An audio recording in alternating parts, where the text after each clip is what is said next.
வணக்கம். மாநில செய்திகள் வாசிப்பவர் கோபாலகிருஷ்ணன்.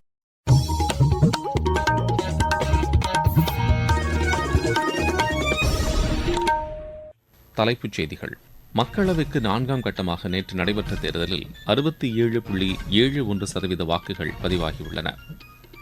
மக்களவை 7ஆம் கட்ட தேர்தலுக்கான வேட்புமனு தாக்கல் இன்று நிறைவடைகிறது. தமிழகத்தில் +1 பொதுத் தேர்வு முடிவுகள் இன்று வெளியிடப்படுகின்றன. தமிழகத்தில் அடுத்த 3 நாட்களுக்கு ஒரு சில இடங்களில் மிதமான மழை பெய்யும் என்று வானிலை ஆய்வு மையம் தெரிவித்துள்ளது. IPL கிரிக்கெட் போட்டியில் குஜராத் கொல்கத்தா அணிகளுக்கு இடையே நேற்று நடைபெற இருந்த ஆட்டம் மழையால் கைவிடப்பட்டது. இனி விரிவான செய்திகள். மக்களவைக்கு 4ஆம் கட்டமாக நேற்று நடைபெற்ற தேர்தல் அமைதியாக நடைபெற்று முடிந்தது. 9 மாநிலங்கள் ஒரு யூனியன் பிரதேசத்தில் உள்ள 96 தொகுதிகளில் நடைபெற்ற இந்த தேர்தலில் 67.71% வாக்குகள் பதிவாகியிருப்பதாக தேர்தல் ஆணையம் தெரிவித்துள்ளது. ஆந்திர மாநிலத்தில் அதிகபட்சமாக 76.50% வாக்குகள் பதிவாகியுள்ளது. பீகாரில் 57.06%, தெலங்கானாவில் 67.74% வாக்குகளும் பதிவாகியிருப்பதாக அறிவிக்கப்பட்டுள்ளது. ஜார்க்கண்டில் 65.2%, மத்திய பிரதேசத்தில் 70.98%, மகாராஷ்டிராவில் 59.64% வாக்குகளும் பதிவாகியுள்ளன. ஒடிஷாவில் 73.97%, உத்தரப்பிரதேசத்தில் 58.05%, மேற்கு வங்கத்தில் 78.37% வாக்குகளும் பதிவாகியுள்ளன. ஜம்மு காஷ்மீரின் ஸ்ரீநகர் மக்களவைத் தொகுதியில் 37.98% வாக்குகள் பதிவாகியுள்ளது. இது கடந்த 10 ஆண்டுகளில் இல்லாத வகையில் பதிவான அதிக வாக்குப்பதிவு என்று தெரியவந்துள்ளது. தெலங்கானா மாநிலம் சம்பாபேட்டையில் தேர்தல் பணியில் ஈடுபட்டிருந்த அலுவலர் ஒருவர் எதிர்பாராத விதமாக உயிரிழந்தார். 4ஆம் கட்ட தேர்தல் முடிவடைந்துள்ள நிலையில் 23 மாநிலங்கள் மற்றும் யூனியன் பிரதேசங்களில் வாக்குப்பதிவு நிறைவடைந்திருப்பதாகவும் 379 மக்களவைத் தொகுதிகளுக்கு தேர்தல் நடைபெற்று முடிந்திருப்பதாகவும் தேர்தல் ஆணையம் தெரிவித்துள்ளது. நேற்றைய மக்களவைத் தேர்தலுடன் ஆந்திர மாநில சட்டப்பேரவைக்கு மொத்தமுள்ள 175 தொகுதிகளுக்கும், ஒடிஷா மாநிலத்தில் முதற்கட்டமாக 28 சட்டப்பேரவைத் தொகுதிகளுக்கும் வாக்குப்பதிவு முடிவடைந்துள்ளது. இந்நிலையில் மக்களவை 7ஆம் கட்ட தேர்தலுக்கான வேட்புமனு தாக்கல் இன்று நிறைவடைகிறது. மனுக்கள் மீதான பரிசீலனை நாளை நடைபெறும். 7வது மற்றும் இறுதிக்கட்டமாக 57 தொகுதிகளில் அடுத்த மாதம் 1ஆம் தேதி வாக்குப்பதிவு நடைபெறவுள்ளது. இதனிடையே எஞ்சியுள்ள மக்களவைத் தொகுதிகளில் அரசியல் கட்சிகளின் பிரச்சாரம் தீவிரமடைந்துள்ளது. பிஜேபி மூத்த தலைவரும் பிரதமருமான திரு நரேந்திர மோடி தமது தொகுதியான உத்தரப்பிரதேச மாநிலம் வாரணாசியில் நேற்று சாலை வாகன பேரணியில் பங்கேற்றார். அவருடன் அம்மாநில முதலமைச்சர் திரு யோகி ஆதித்யநாத்தும் கலந்து கொண்டார். திரு நரேந்திர மோடி வாரணாசி தொகுதியில் இன்று தமது வேட்புமனுவை தாக்கல் செய்ய உள்ளார். கொரோனா பெருந்தொற்றை எதிர்கொண்ட நிலையிலும் தேசிய ஜனநாயக கூட்டணி அரசு முந்தைய ஐக்கிய முற்போக்கு கூட்டணி அரசை விட நிதி மேலாண்மையை திறம்பட கையாண்டதாக பிஜேபி மூத்த தலைவரும் நிதியமைச்சருமான திருமதி நிர்மலா சீதாராமன் தெரிவித்துள்ளார். சமூக வலைதளத்தில் இதனை பதிவிட்டுள்ள அவர், கொரோனா பெருந்தொற்றின் போது குறிப்பிடத்தக்க அளவு நிதி நிவாரணப் பணிகளுக்காக பயன்படுத்தப்பட்டதை சுட்டிக்காட்டியுள்ளார். காங்கிரஸ் கட்சி அதன் தேர்தல் அறிக்கையில் தெரிவித்துள்ள ஏராளமான வாக்குறுதிகளை எவ்வாறு திட்டமிட்டு நிறைவேற்றும் என்பதை அறிய விரும்புவதாக அவர் அதில் கூறியுள்ளார். வரிகளை உயர்த்தாமலும் அதிக அளவில் கடன் பெறாமலும் எவ்வாறு காங்கிரஸ் கட்சி மிகப்பெரும் திட்டங்களை நிறைவேற்றும் என்பதை திரு ராகுல்காந்தி தெளிவுபடுத்த வேண்டும் என்றும் திருமதி நிர்மலா சீதாராமன் வலியுறுத்தியுள்ளார்.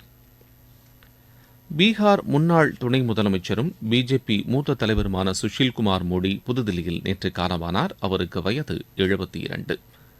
கடந்த ஏப்ரல் மாதத்தில் புற்றுநோயால் பாதிக்கப்பட்ட அவர் தமது உடல்நிலையை கருத்தில் கொண்டு மக்களவைத் தேர்தலில் போட்டியிடப் போவதில்லை என்று அறிவித்திருந்தார். சுஷில் மோடியின் மறைவுக்கு பிஜேபி தலைவர்கள் பலரும் இரங்கல் தெரிவித்துள்ளனர். பிஜேபி மூத்த தலைவரும் பிரதமருமான திரு நரேந்திர மோடி வெளியிட்டுள்ள இரங்கல் செய்தியில், பீகாரில் பிஜேபியின் எழுச்சியிலும் வெற்றியிலும் முக்கிய பங்கு வகித்தவர் சுஷில் மோடி என்று குறிப்பிட்டுள்ளார். கடின உழைப்பாளியான அவருடைய இழப்பால் வாடும் குடும்பத்தினருக்கும் ஆதரவாளர்களுக்கும் இரங்கலை தெரிவித்துக் கொள்வதாக திரு நரேந்திர மோடி குறிப்பிட்டுள்ளார். உள்துறை அமைச்சர் திரு அமித்ஷா தமது இரங்கல் செய்தியில் மிகப்பெரிய அரசியல் தலைவரை பீகார் மாநிலம் இழந்துவிட்டதாக குறிப்பிட்டுள்ளார். அவருடைய மறைவு நீண்ட காலத்திற்கு வேறு யாராலும் நிரப்பப்பட முடியாது என்றும் தெரிவித்துள்ளார். பிஜேபி தலைவர் திரு ஜே.பி. நட்டா வெளியிட்டுள்ள இரங்கல் செய்தியில், தமது ஒட்டுமொத்த வாழ்வையும் பீகார் அரசியலுக்காக அர்ப்பணித்து மாநிலத்தை வளர்ச்சிப் பாதைக்கு முன்னெடுத்துச் சென்றவர் சுஷில் மோடி என்று குறிப்பிட்டுள்ளார். நீங்கள் கேட்டுக்கொண்டிருப்பது மாநில செய்தி அறிக்கை. தமிழகத்தில் +1 பொதுத் தேர்வு முடிவுகள் இன்று வெளியிடப்படும் என்று அறிவிக்கப்பட்டுள்ளது. கடந்த மார்ச் ஏப்ரல் மாதங்களில் நடைபெற்ற 11ஆம் வகுப்பு பொதுத் தேர்வு முடிவுகள் காலை 9:30 மணிக்கு இணையதளத்தில் வெளியிடப்படும் என அறிவிக்கப்பட்டுள்ளது. www.dge.tn.gov.in என்ற இணையதளத்தில் அந்தந்த பள்ளிகளுக்கு வழங்கப்பட்டுள்ள அடையாள எண் மற்றும் கடவுச்சொல்லை பயன்படுத்தி மதிப்பெண் பட்டியலை பதிவிறக்கம் செய்து கொள்ளலாம் என அறிவிக்கப்பட்டுள்ளது. மாணவர்கள் இணையதளம் மட்டுமல்லாது தாங்கள் படித்த பள்ளிகள் மூலமாகவும் தேசிய தகவலியல் மையம் மூலமாகவும் தேர்வு முடிவுகளை அறிந்து கொள்ளலாம். தமிழ்நாட்டில் காங்கிரஸ் கட்சியை பலப்படுத்த கட்சியின் கொள்கைகளை மக்களிடம் கொண்டு சேர்க்க இருப்பதாக மாநில காங்கிரஸ் தலைவர் திரு செல்வ பெருந்தகை தெரிவித்துள்ளார். வேலூரில் நேற்று செய்தியாளர்களிடம் பேசிய அவர், தமிழகத்தில் காமராஜர் ஆட்சியின் போது நிறைவேற்றப்பட்ட திட்டங்களை மக்களிடையே எடுத்துக் கூற இருப்பதாக கூறினார்.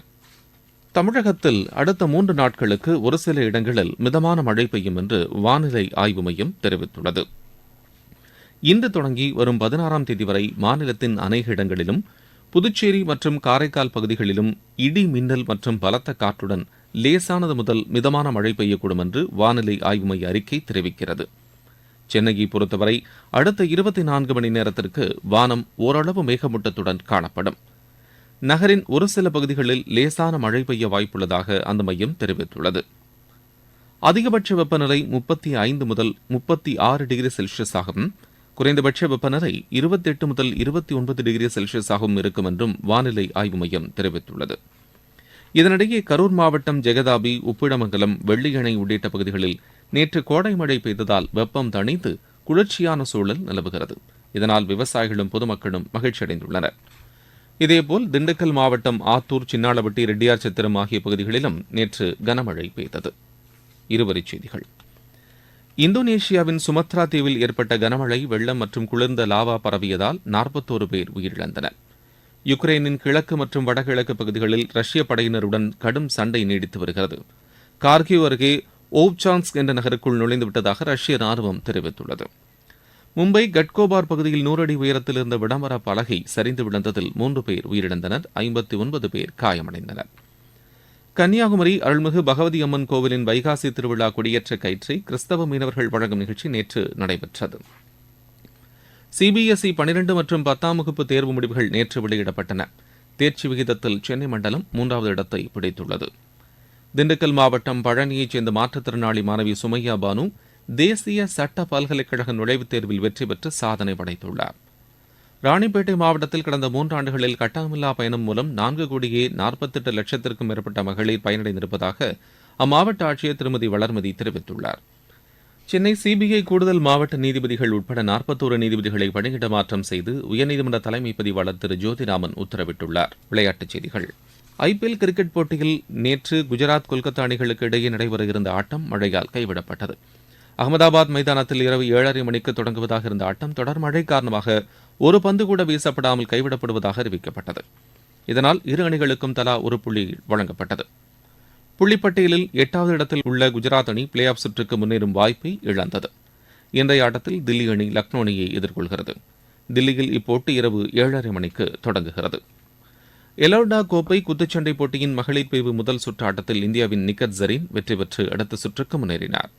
கஜகஸ்தானில் அஸ்தானாவில் நேற்று தொடங்கிய இப்போட்டியின் முதல் சுற்றில் இவர் கஜகஸ்தானின் ஜான்சயாவை வென்றார். மகளிர் 48 கிலோ எடைப்பிரிவில் மீனாட்சி கஜகஸ்தானின் கேஸ்மோவா ரோக்சானாவை 4-1 என்ற புள்ளி கணக்கில் வெற்றி பெற்று அடுத்த சுற்றுக்கு முன்னேறினார். 50 கிலோ எடைப்பிரிவில் அனாமிகா வெற்றி பெற்றார். மீண்டும் தலைப்புச் செய்திகள். மக்களவைக்கு 4ஆம் கட்டமாக நேற்று நடைபெற்ற தேர்தலில் 67.71% வாக்குகள் பதிவாகியுள்ளன. மக்களவை 7ஆம் கட்ட தேர்தலுக்கான வேட்புமனு தாக்கல் இன்று நிறைவடைகிறது. தமிழகத்தில் +1 பொதுத் தேர்வு முடிவுகள் இன்று வெளியிடப்படுகின்றன. தமிழகத்தில் அடுத்த 3 நாட்களுக்கு ஒரு சில இடங்களில் மிதமான மழை பெய்யும் என்று வானிலை ஆய்வு மையம் தெரிவித்துள்ளது. ஐபிஎல் கிரிக்கெட் போட்டியில் குஜராத், கொல்கத்தா அணிகளுக்கு இடையே நேற்று நடைபெறுகிற ஆட்டம் மழையால் கைவிடப்பட்டது. இத்துடன் இந்த செய்தி அறிக்கை நிறைவு பெற்றது.